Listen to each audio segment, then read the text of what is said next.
L'Unione Europea dovrebbe recuperare un ruolo di terzietà e obiettività, individuando un proprio rappresentante che sia super partes per facilitare il negoziato e addivenire alla cessazione delle ostilità, possibile solo con una mediazione efficace che non veda né vinti né vincitori.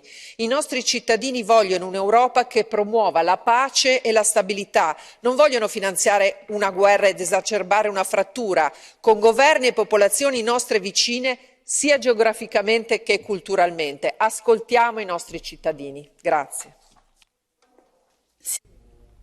Grazie onorevole Donato. Allora, io ho evitato di interrompere, però mi sia consentito di dire una cosa, che quest'Aula non può diventare in alcun modo il megafono di posizioni che sono assolutamente non accettabili. Il massacro di Bucha, onorevole Donato, è sotto gli occhi di tutti e noi non possiamo accettare, lo dico con molta chiarezza, che in quest'Aula venga messo in discussione addirittura questo. I massacri che stanno avvenendo in questi minuti, in queste ore, di civili innocenti sono sotto gli occhi di tutti e in quest'Aula non è accettabile che questo possa essere messo in discussione. Quest'Aula, onorevole Donato, non è equidistante. C'è un aggressore che è Putin e c'è un aggredito che sono i cittadini ucraini che quest'Aula e le istituzioni europee difendono. Se ne faccia una ragione.